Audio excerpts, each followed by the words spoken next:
backdrop's not going to fall at the It's wind. not going to I know. On a day like this. No wind, no noise. All right, everyone, thanks for joining us today. Chris is going to make an opening statement, then we'll go to questions. Should have more than enough time, but please, raise your hand, and I'll call on you here as we go. So, thanks. We'll start here, opening statement from Chris, and then we'll go to questions. Yeah, thanks for being here today. Now, I want to start off and reiterate that the results haven't been acceptable for Atlanta United. We need to focus on 2026 and what's ahead of us. We are in the current search for a new head coach. I will not talk too much about that, just out of respect for the process and the candidates that are involved in that. But we will evaluate everything on the sporting side of the club and look at everything as we prepare for a new season and what we need to do in the off season to prepare the team. We will evaluate everything on the sporting side. So now I'd open it up for questions.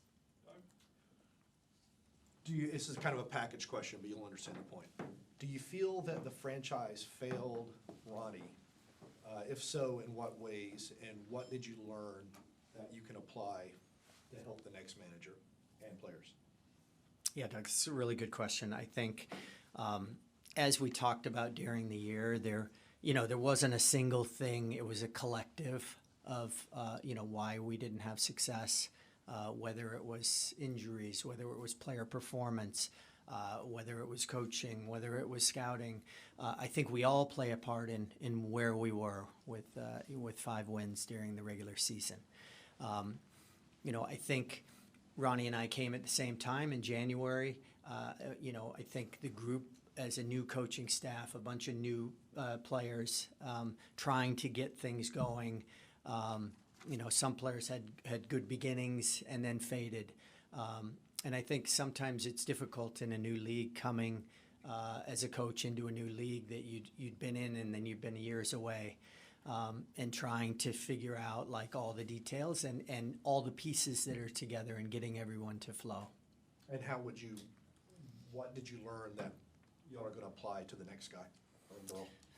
Yeah, I think, it's important to take the lessons we learned this year.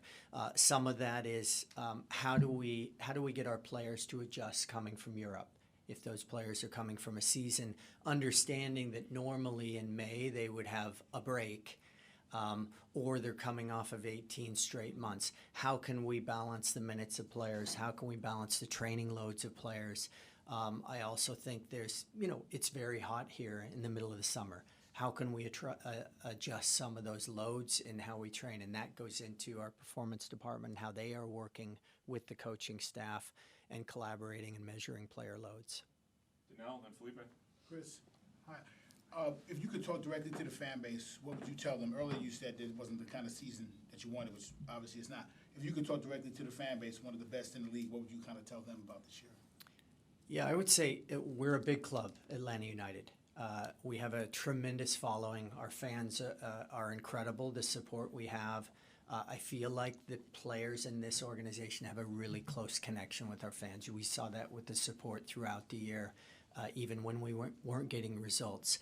I would say we are going to do everything we can in this off season, whether it be improving in the behind the scenes support staff, bringing in a coaching staff who can bring a contender to Atlanta and what the fans deserve.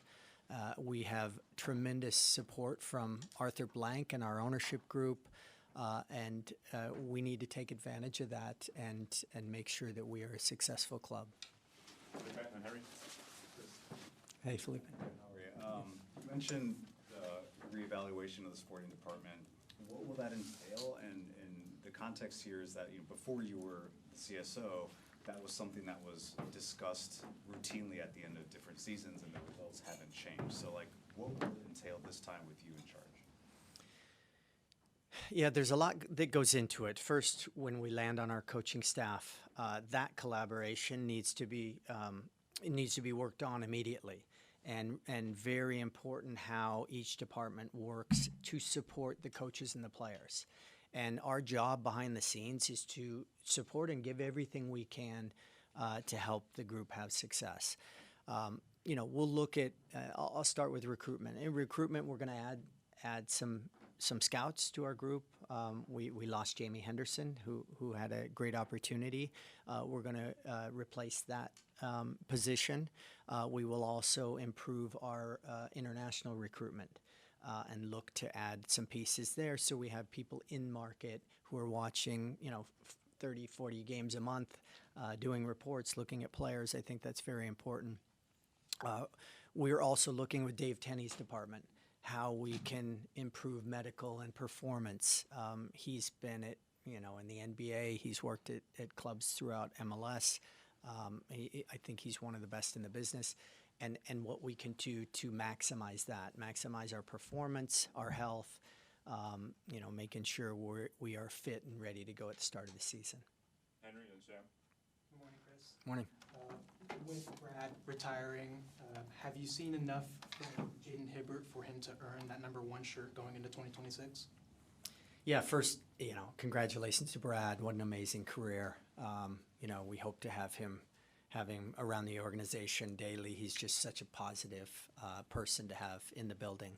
I think Jaden had a good stretch of games. I think he showed his promise. He showed his potential. Reflexes, shot stopping. He's maturing every day, just to when I first arrived to see where he is today. So, he'll be in conversations as we hire a new coaching staff, along with many other players that we're going to really take a deep dive in the coaches. Of course, new staff want to make changes to some of the positions and be able to play in their game model. But, that's a position we'll look at for sure. And we're happy with the progress Jaden's made. Sam, then Jose. Morning, Chris. Hey, Sam. Before Ronnie left, he described the organization as too nice and the team as too old. Do you see truth in either of those statements? Yeah, I think we have to look at everything, and as Doug touched on, we have to learn from what happened this past season. I think at times there were some games, and there are some games in MLS where you got to bring some grit and fight. And I think at times we had that for stretches, but we couldn't maintain it at times for 90 minutes. And we saw a big drop off at times after halftime. We come in with all this energy. It looks great, and then we have a letdown. And some of that is not just technique and tactics. Some of that is just attitude and mentality. So I do think that's something, that we are going into with a new coaching staff. We will discuss those things in, is that something you do every day? Is that competing with each other and making that competition in training so it translates into the game? Is that new players that have a different mentality? So there's a lot that can go into figuring out a team that can grind out a win, because it can't look beautiful every game. And, so I would say Ronnie, is right in that some of that of being too nice. And I think, just how we collaborate with each other and supporting our coaches and the players is going to be really important for us to be. You take road wins. We didn't do well on the road this year. And if you're going to make the playoffs, you need to collect points on the road. That could come into mentality, and also structure and style and way of playing, that may be some adjustments at home versus on the road. Is that organizationally, or is that something that the coach establishes? I think it's a combination of both. I think, a coaching staff can set a culture among the coaches and players, and that permeates throughout the club, along with the organizational values that we will bring in, that are a constant every season. Do you feel the player profile is too old? I think there has to be a balance. I've seen it work with 3 different teams, and I've had a mix of all of it. I do think you need a balance of some young, fresh energy and players who can develop and come through. I'm very happy with the academy system and the players that Javier Perez and the players that are coming through, and they're not far off from training every day with the first team and breaking through. So that will give us some balance. But you also need some smart, cool heads who have the experience in big games that can can help the young players along. Jose and Joe? Come on, Chris. Hey. Hey, from a football identity standpoint, do you feel Atlanta United play the type of soccer you envision when you build a roster? I'm sorry, do I feel like it Yes. has been that? Yeah. I mean, based on the results of last year and some of the performances, no. I think, we want to be an exciting attacking team. I talked about gritty just now and mentality. Some games you have to grind out games, but I think we want to be a team that's high energy, that's attacking, that can counter press, that puts teams on their heels, in particular at home with the advantage we have with our home crowd. And I think we need to take advantage of that in a better way. And make this a really tough place to come and play. I don't feel like teams were afraid to play in Mercedes-Benz Stadium, and that needs to change. How satisfied are you with the contribution with the DP players? Yeah, I mean, I think we need more from our DP players. In our league, if you're going to have success, you need production out of your designated players. Sometimes it's hard, and I've seen it in the past where. Two of our DPs are new to the league. I know Miggy's coming back, but he's been away for years. So Latte Lath and Miggy coming in, oftentimes there's a jump in the second year. They get a little break in the off season. They come in fresh. They understand what the league is about. Alexi is, he's had 2 years here. He had some fantastic moments, but I think we need more of those moments from all three of them, and they know that as well. Those are conversations that I'm sure with the new coaching staff, they're going to sit down and figure out how we can get the best of them, how they can play off each other. Joe and Doug? Chris, with regards to the new head coach, whoever it is, what kind of qualities and characteristics does that individual need to have to be successful here with this roster and with this fan base? Yeah, it's a good question. We are still in the middle of the coaching search, so I don't, in respect to all the candidates, I don't want to give the attributes and give someone else an advantage.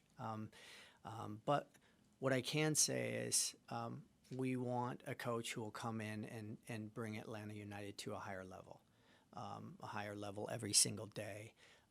We will be able to achieve the goals that we set forth together. And someone who's, has a good command of the team and a good model that the players know. They know what they're going to do every single game to win the game. Doug and Madison? What is the timeline for the coaching search? And will that person be involved in the decisions regarding contract options and things on the current roster? Yeah, we don't have a set timeline, but we're trying to move through the process quickly. As I said, we're kind of right in the middle of those conversations. We feel really happy with the candidates that we're talking to. Whenever you interview coaches like this, you learn a lot about your organization, and you get a lot of outside opinions that aren't seeing, things inside every single day. We would like to, get through this process so we can sit down and talk about the roster. There's a lot of work that needs to be done in the next couple months, so we are ready to go in January. We don't have a set date. Was there a commonality in some of the answers about things that the outsiders saw that maybe you weren't seeing? I think some of the things are all what you guys see as well.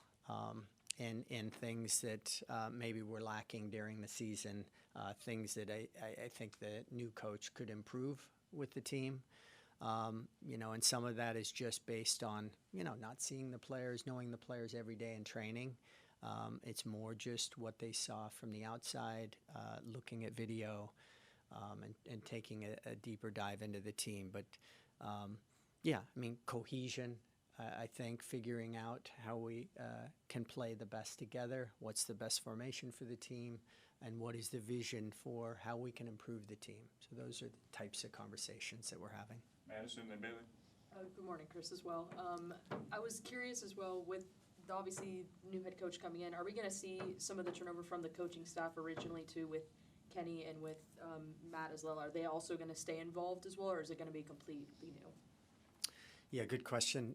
We have let go of Kenny Miller, and we thank Ronnie Kenny for the job that they did here. And yeah, the rest of that will be conversations we have with the new coaching staff and how they want to build their staff here.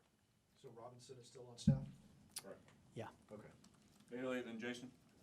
Chris, Ronnie was really vocal when he came in that he thought this team was soft and he wanted them to find that grit.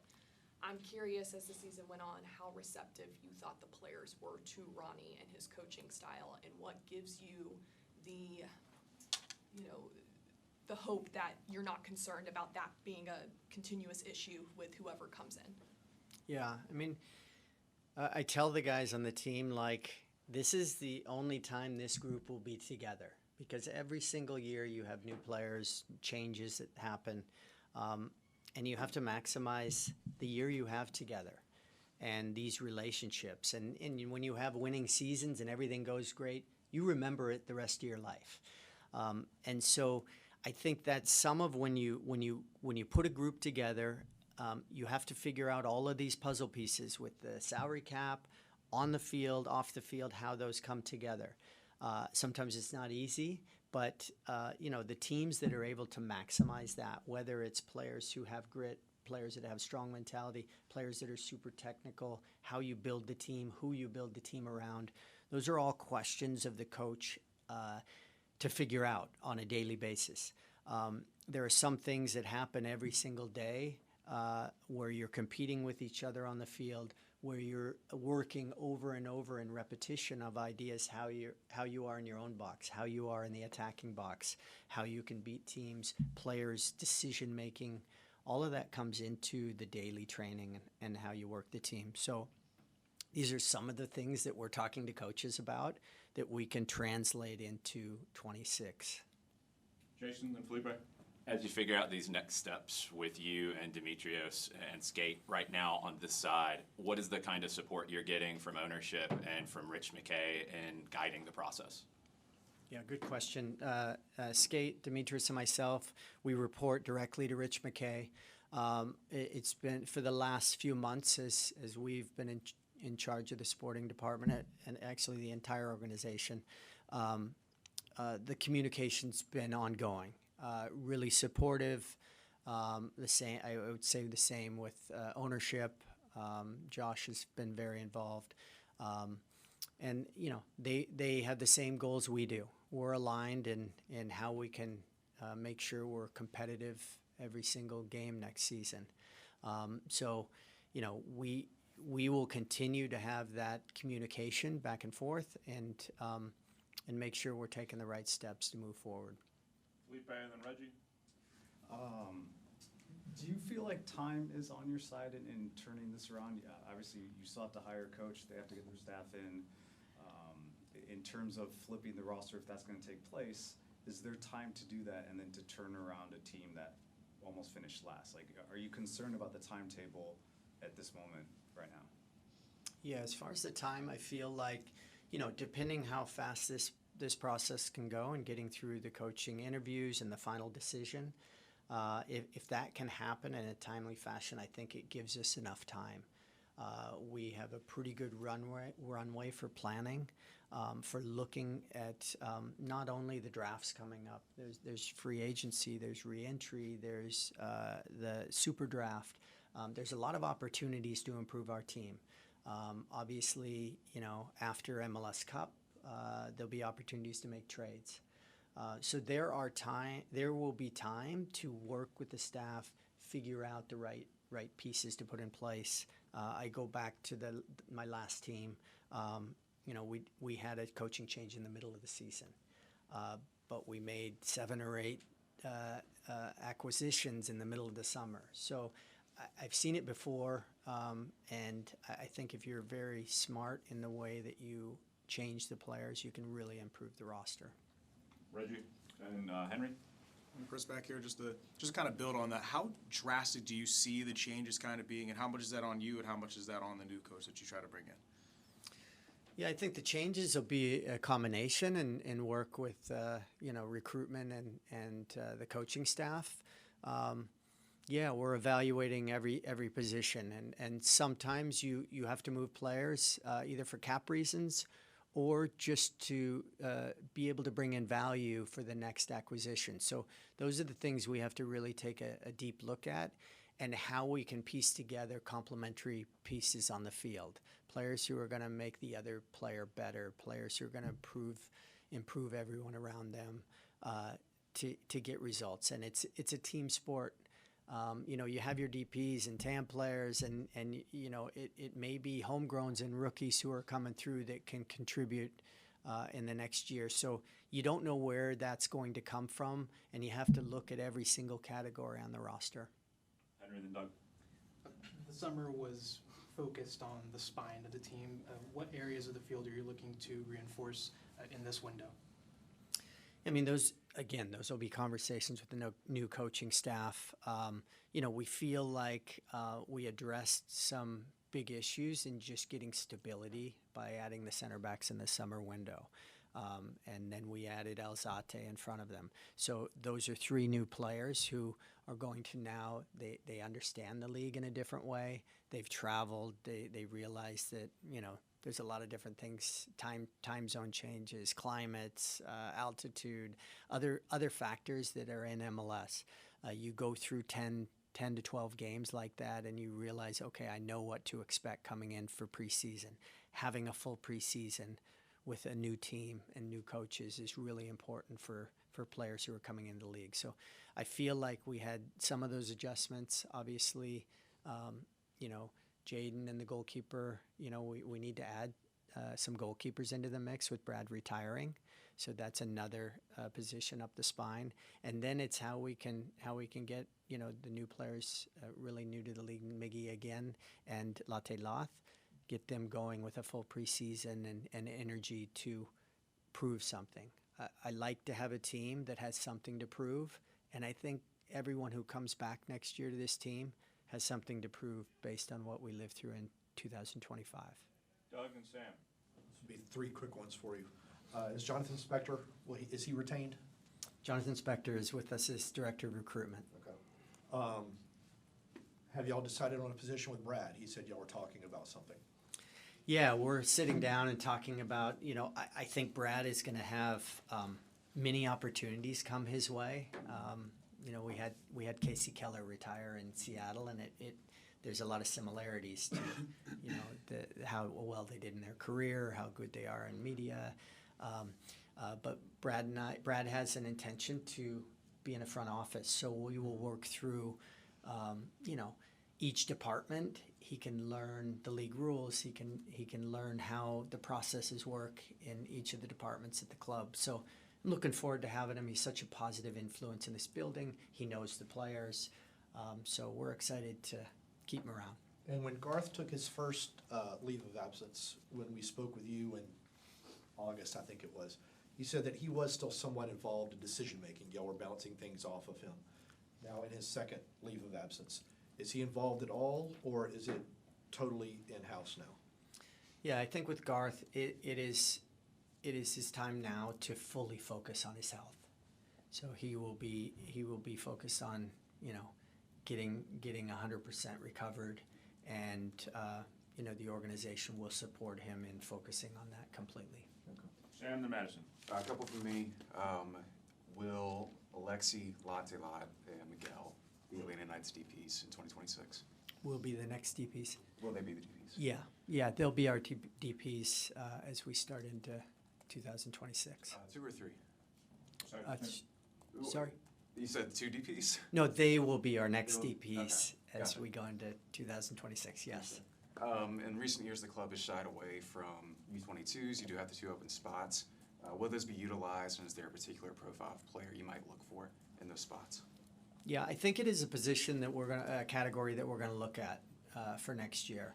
My past history with U22s in this league is you need a pretty good runway to make sure you're getting the right one. These are young players, sometimes going to a country they've never been before, leaving home.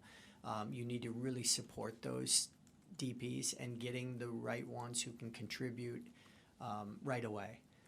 They might not have to start every single game, but you want to get them helping your team. So you're looking at what are the right positions for them, what are the right markets to bring them from, how can we support them when they do get here. But I think it's from a cap standpoint, it's a really valuable position in your roster.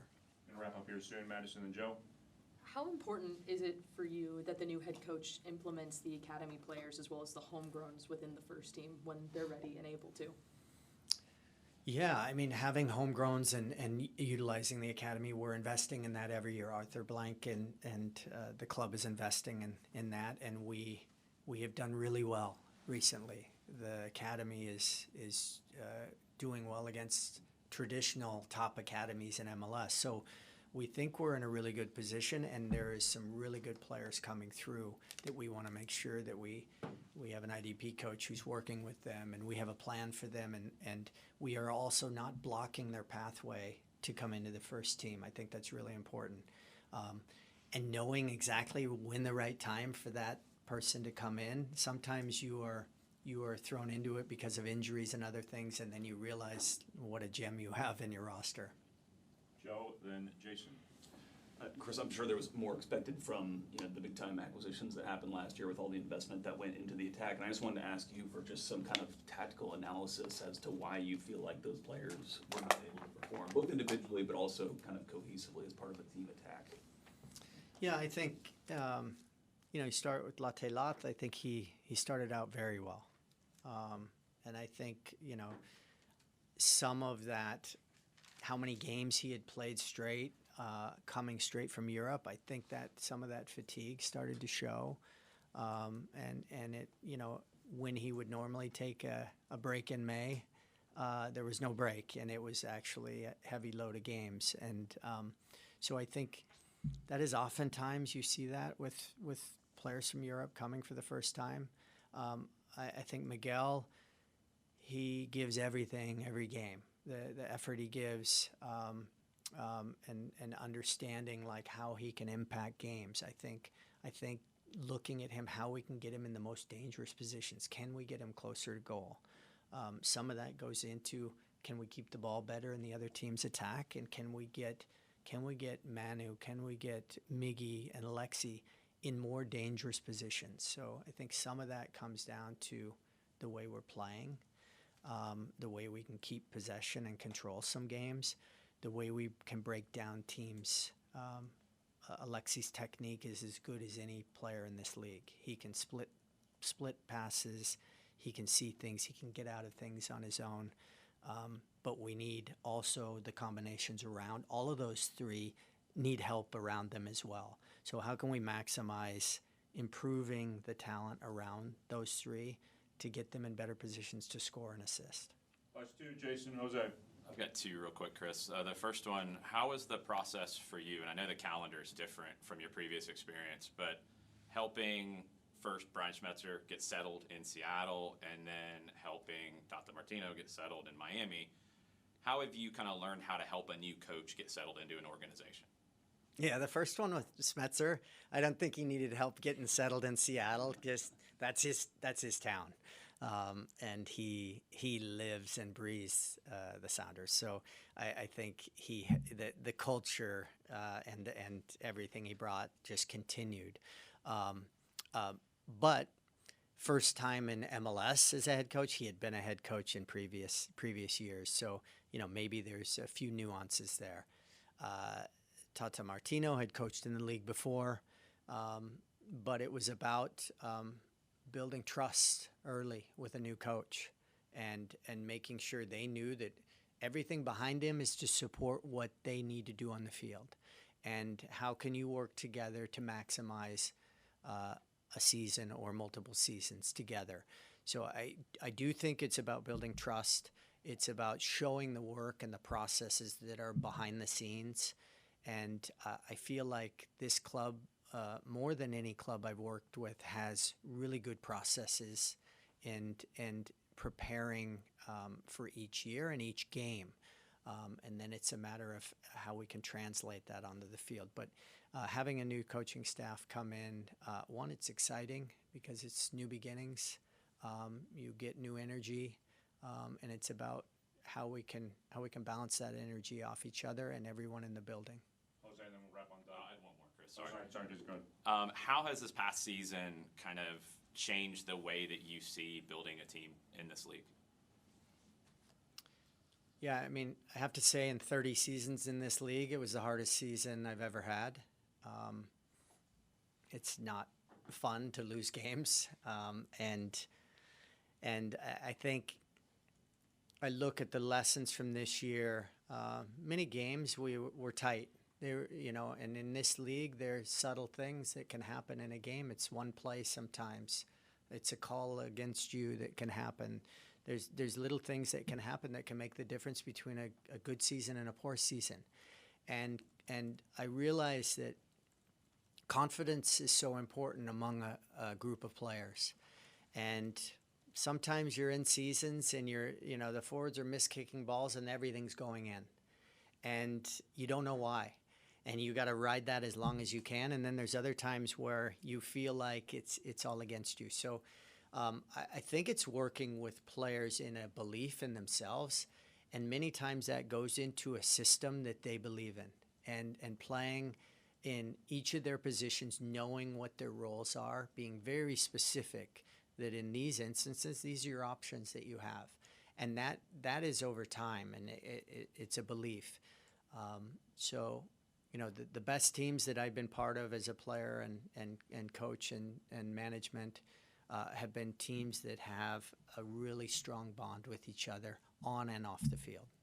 And that's what we got to work on. Jose? Chris, what do you see as the biggest positive of this season? And one more, Leo Messi on a recent interview mentioned that the league should change some rules, especially the salary rules. Are you agree with that? Yeah. Well, Leo Messi's the best player in the world, but I don't want to talk about the rules of the league. We deal with what they are, and you make the best of every one of them. I'm sorry, the first What's the biggest part. positive for this season? The biggest positive for me is some of the young players that have come through. I mean, you look at Luke Brennan's development. He had 2 assists in the Under-20 World Cup. He played some good minutes for us. And some of the academy players that are coming through, the future of, Dom Chankwi is another one who's coming through. Some other young players, Will Riley.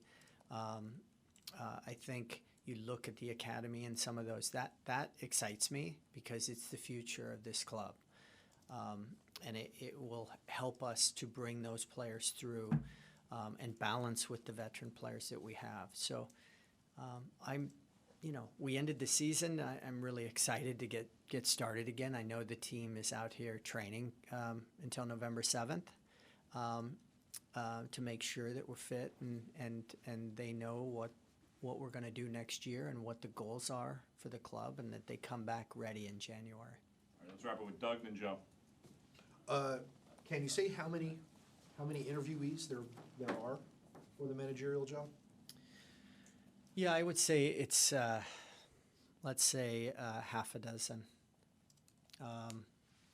will be in the final group, but we've had conversations with we've had many conversations. Joe, Fryhoff? Yeah. Chris, despite it, as you said, being one of the most difficult seasons of your career, we saw you travel in the middle of the night from Chile to be back in the locker room the very next day, living so much of what this team is going through this season from that player perspective that you had. How does all of that pour into what you're thinking about and what you're doing in the day-to-day right now? Yeah, we're looking at everything, evaluating everything. Obviously, the energy now is going into the coaching interviews, but trying to prepare, scout, and as I said, we're looking at players in free agency, looking at re-entry draft, looking at college, scouting college to prepare for the super draft. We have a high pick, unfortunately, and globally scouting in different markets that we think are players who can translate and will do well on the field for us. So there's a lot going on, a lot of work that will continue. I will be happy when there's a full staff that will be also working in collaboration with us. All right, thanks everyone for your time today. Thanks, Chris. Thanks, Chris.